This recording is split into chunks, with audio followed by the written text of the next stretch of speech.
Bismillahirrahmanirrahim. Assalamualaikum warahmatullahi wabarakatuh. Perkenalkan, nama saya Virga Cahyani Putri, NIM 130 2020 0269, kelas B3. Ini saya akan mempresentasikan hasil tugas saya. Yang pertama ada komputasi paralel. Komputasi paralel.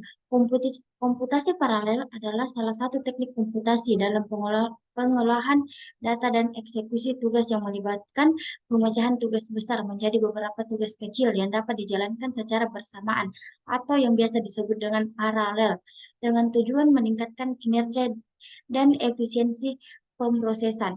Teknik komputasi ini memanfaatkan sumber daya komputer yang ada seperti CPU, memori, dan perangkat keras lainnya. Komputasi paralel per- Komputasi paralel dan komputasi parsial. Komputasi paralel. Komputasi paralel adalah metode komputasi yang melibatkan penggunaan beberapa sumber daya komputasi secara bersamaan untuk menyelesaikan tugas yang kompleks. Sedangkan komputasi parsial merupakan eh, metode komputasi yang melibatkan penggunaan beberapa sumber daya komputasi yang secara bersamaan untuk menyelesaikan tugas yang kompleks. Adapun sistem terdistribusi dalam komputasi paralel. Yang pertama itu sistem terdistribusi merupakan suatu sistem yang terdiri dari beberapa komputer yang terhubung dan bekerja sama untuk menyelesaikan suatu tugas yang besar. Jenis komputasi paralel yang sering digunakan yaitu komputasi paralel pada jaringan network level level paralel paralelis. Dan yang kedua ada jenis komputasi paralel pada tingkat data, yaitu data level paralelis. Mengapa menggunakan komputasi paralel? Karena di komputasi paralel itu ada peningkatan kinerja, pengolahan data besar, efisiensi energi, penyelesaian tugas yang rumit. Arsitektur komputer paralel. Empat prinsip untuk mengklarifikasikan jumlah untuk mengklarifikasikan jumlah suatu instruksi yang berjalan simultan pada komputer. Yang pertama itu single instruksi stream, single data stream. Yang kedua ada single instruction system, multi data stream. Yang ketiga ada multi instruction system, single data stream. Dan yang terakhir itu ada multi instruction system, multi pada stream. Next, keuntungan komputasi paralel itu ada tiga. Yang pertama, peningkatan kecepatan pemrosesan, kemampuan untuk menangani volume data yang besar, dan penyelesaian tugas yang kompleks dengan lebih efisien. Adapun paralel terminologi sistem kerja CPU dan ukuran kinerja. Yang pertama itu ada paralel terminologi, yang dimana ada task, communication, concurrency, thread process, share memory, distribusi computing, parallel algorithm, speed up, scalability, data parallelism, mistake passing, barrier for join model, distribusi memori, multiprocessor, multikomputer, dan multicore.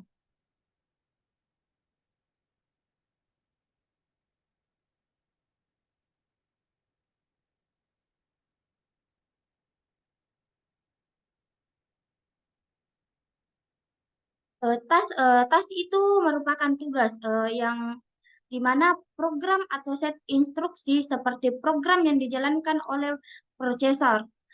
Sedangkan communication adalah tugas paralel yang biasanya perlu bertukar data atau ada beberapa cara ini dapat dicapai seperti melalui bus memori bersama atau melalui jaringan.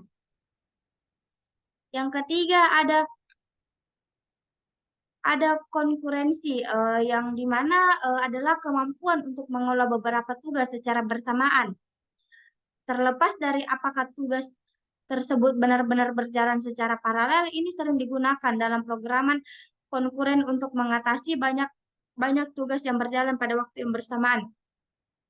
Selanjutnya, thread adalah unit terkecil dari pemrosesan yang dapat dijadwalkan oleh sistem operasi dalam pemrograman paralel. Thread dapat digunakan untuk menjalankan tugas-tugas secara bersamaan pada prosesor yang sama. Yang kelima ada prosesor. Ada proses yang dimana program berjalan secara independen di dalam sistem komputer. Proses dapat memiliki satu atau lebih thread. Proses ini dapat berjalan secara paralel di komputer yang memiliki beberapa prosesor fisik. Selanjutnya ada share memory, di mana ini adalah model pemrograman paralel. Beberapa proses atau thread dapat berbagi ruang memori yang sama. Ini memungkinkan komunikasi dan koordinasi antara proses atau thread dengan cara yang lebih mudah. Selanjutnya ada distribusi computing, yang dimana komputasi paralel, di mana tugas-tugas dieksekusi di sejumlah besar komputer terhubung dalam jaringan. Ini umumnya digunakan untuk menangani tugas-tugas yang sangat besar atau distribusi data di seluruh jaringan. Selanjutnya ada paralel algoritma.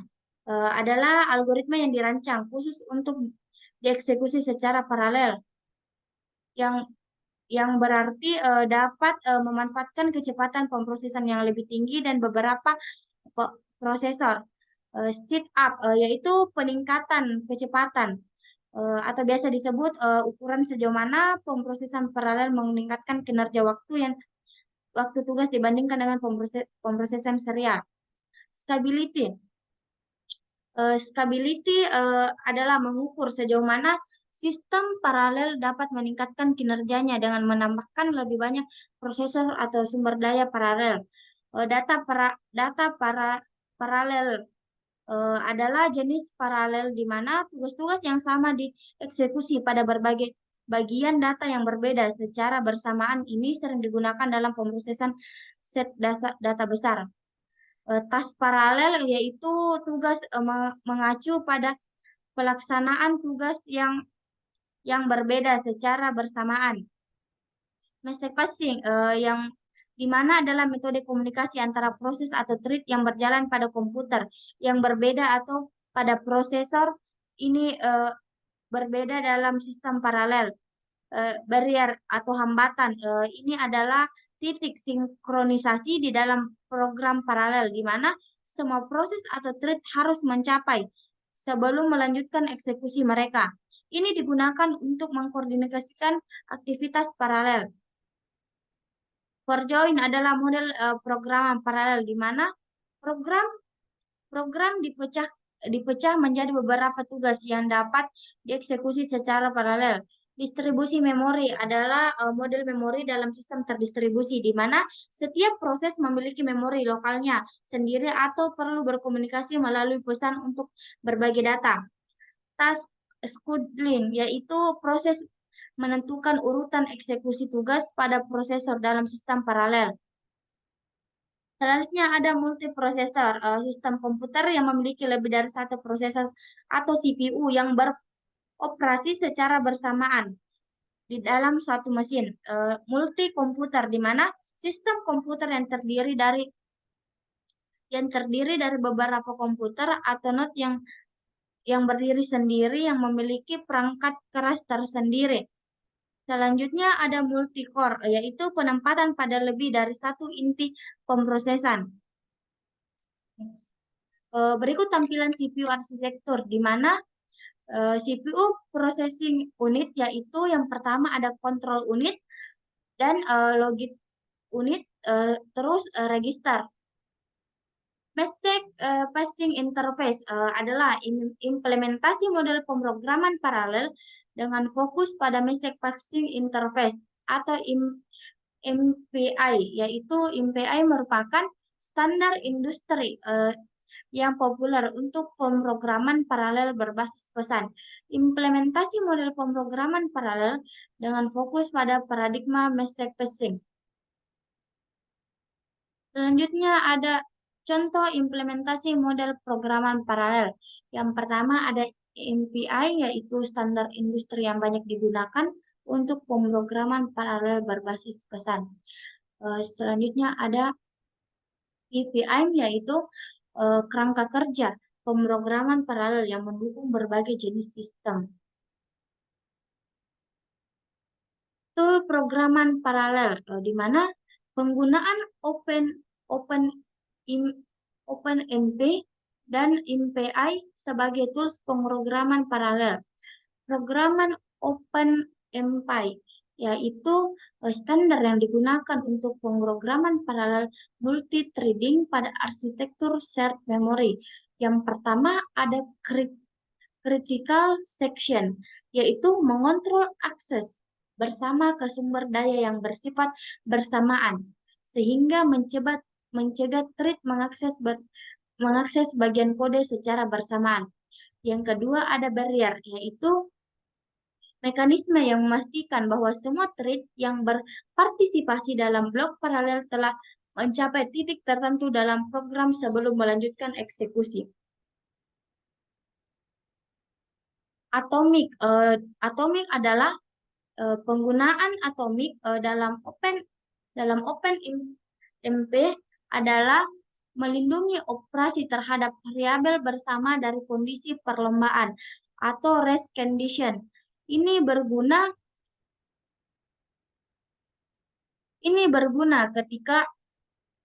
ketika beberapa thread berusaha untuk mengakses atau memodifikasi variabel bersama pada saat yang sama. Dengan menggunakan atomik, Anda memastikan bahwa operasi tersebut akan selesai tanpa interupsi.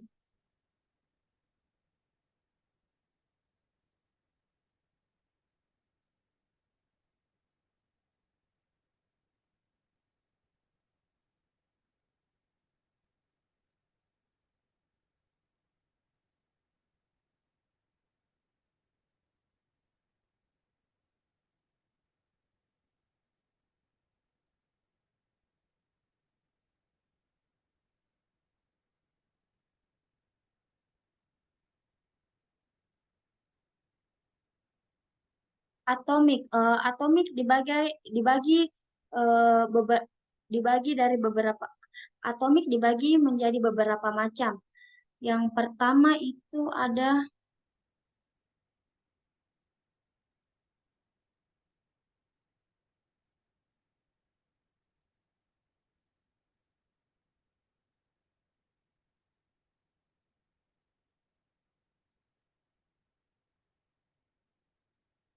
itu ada atomic update, di mana operasi update digunakan untuk mengizinkan operasi penambahan atau pengurangan pada variabel bersama. Ini menghindari kondisi perlombaan atau race condition saat beberapa thread mencoba untuk mengupdate variabel bersama. Contoh penggunaan adalah operasi penambahan atau pengurangan yang dilindungi oleh Pragma OMP Atomic Update. Yang kedua ada Atomic Rate, yang dimana operasi rate digunakan untuk membaca nilai dari variabel bersama secara atomik. Ini memastikan bahwa operasi baca selesai tanpa gangguan dari thread lain yang mencoba membaca atau menulis ke variabel bersama. Contoh penggunaan adalah membaca nilai dari variabel bersama. Atomic write, di mana digunakan untuk menulis nilai ke variabel bersama secara atomik. Ini memastikan bahwa operasi penulisan selesai tanpa gangguan dari thread lain yang mencoba membaca atau menulis ke variabel bersama. Contoh penggunaan adalah mengubah nilai dari variabel bersama. Selanjutnya ada atomic captor, yang dimana digunakan untuk melakukan operasi pembaca dan penulis sekaligus pada variabel bersama. Ini memungkinkan thread untuk mengambil nilai lama variabel bersama, melakukan operasi tertentu, misalnya perbandingan, dan menggantinya dengan nilai baru jika kondisi memenuhi. Contoh penggunaan adalah mengambil nilai lama, melakukan perbandingan, dan kemudian mengganti nilai variabel bersama berdasarkan perbandingan. Selanjutnya ada share and private variable, di mana dibagi menjadi dua, yaitu variabel bersama adalah variabel yang dapat diakses oleh semua thread dalam lingkungan paralel. Yang kedua ada variabel pribadi, yaitu variabel yang masing-masing thread memiliki salinan sendiri.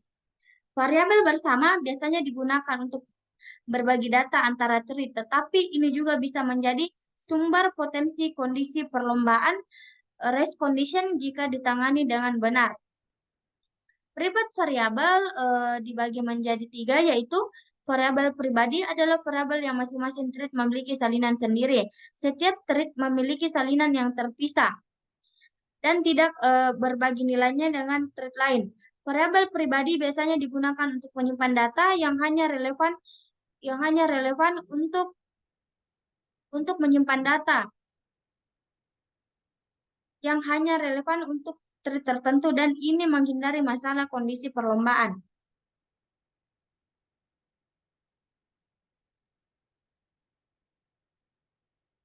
Kondisional, yaitu OpenMP kondisional adalah istilah mengacu pada penggunaan klausa kondisional seperti if dalam direktif OpenMP untuk mengontrol apakah sebuah blok kode harus dijalankan secara paralel atau tidak.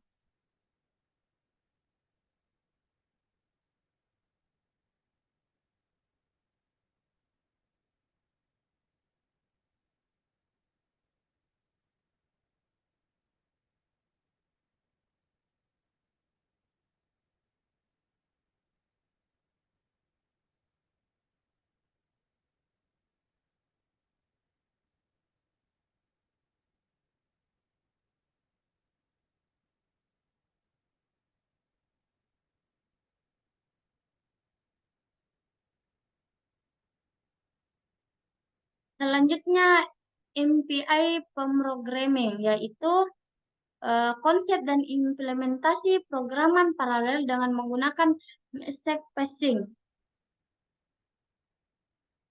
Yang pertama ada MPI words, MPI send and receive, MPI point to point, MPI send, MPI send, MPI refs, MPI refs, dan MPI send refs. MPI words itu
MPI site, MPI send, implication and receive itu mengirim dan menerima adalah dua konsep dasar MPI. Hampir setiap fungsi tunggal di MPI dapat diimplementasikan dengan panggilan kirim dan terima dasar. Pertama, proses A memutuskan pesan perlu dikirim ke proses B. Proses A kemudian mengemas semua data yang diperlukan dalam buffer untuk proses B. MPI memungkinkan pengiriman dan penerima untuk juga menentukan ID pesan dengan pesan dikenal atau biasa disebut dengan dikenal sebagai tag. Ketika proses B hanya meminta pesan dengan nomor tag tertentu, pesan dan dengan tag yang berbeda akan disanggah oleh jaringan sampai B siap untuk mereka.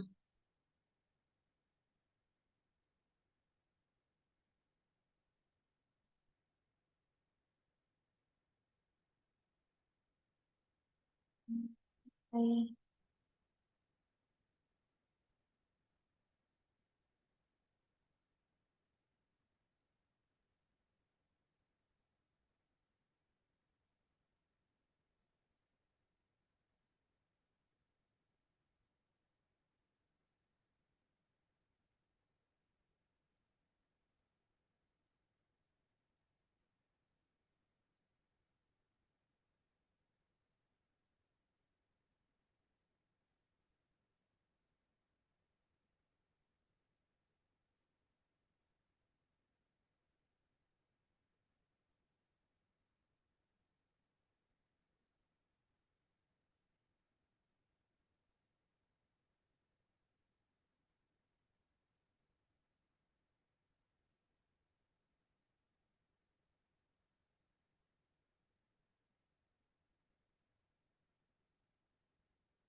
Selanjutnya ada MPI Collective Communication, di mana types of collective function, MPI memiliki komunikator default yang disebut MPI Homework yang berisi semua proses yang tersedia. Komunikasi kolektif melibatkan komunikasi data menggunakan semua proses di dalam komunikator tertentu. Ketika Ketika panggilan kolektif dijalankan, itu harus dipanggil oleh semua proses di dalam komunikator. Komunikasi kolektif dan komunikasi point to point dijalankan secara independen. Mereka tidak akan saling mengganggu dalam komunikasi kolektif. Tag yang tidak digunakan, point to point yaitu komunikasi satu ke satu dapat memblokir atau tidak memblokir, tetapi semua komunikasi kolektif menghalangi.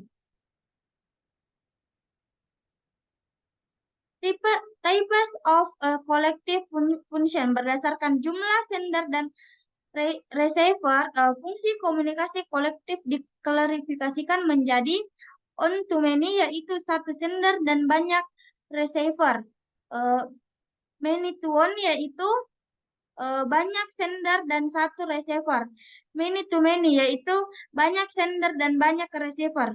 Fungsi komunikasi kolektif operasional diklarifikasikan sebagai barrier chain horizontal, yaitu memblokir hingga semua proses mencapai titik sinkronisasi. Yang kedua ada data movement, di mana transmisi data melalui komunikator. Yang ketiga, collective operations, yaitu satu proses dari komunikator mengumpulkan data dari semua proses dan melakukan operasi pada data tersebut untuk menghitung hasil.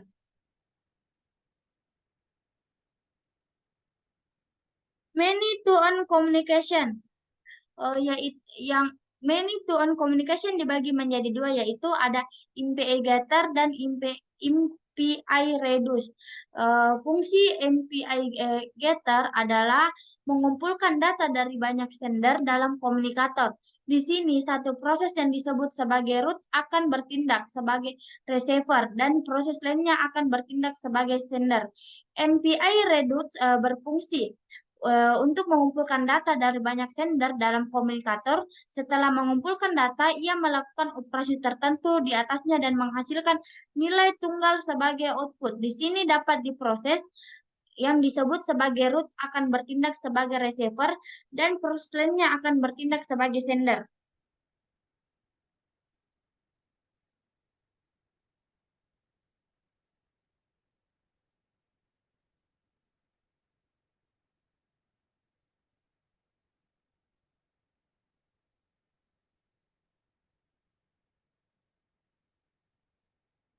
Many-to-many communication, dalam jenis fungsi ini, proses mengirimkan data ke proses lain juga mengumpulkan data dari proses lain. Singkatnya, setiap proses bertindak sebagai pengirim sekaligus menerima. Dalam fungsi proses pengirim tidak diindikasikan sebagai root karena setiap proses mengirimkan data. Adapun sampel program MPI Collective Communication, yang pertama MPI scatter, reduce, altol. Baik, itulah tadi presentasi saya. Kurang lebihnya mohon dimaafkan. Wassalamualaikum warahmatullahi wabarakatuh.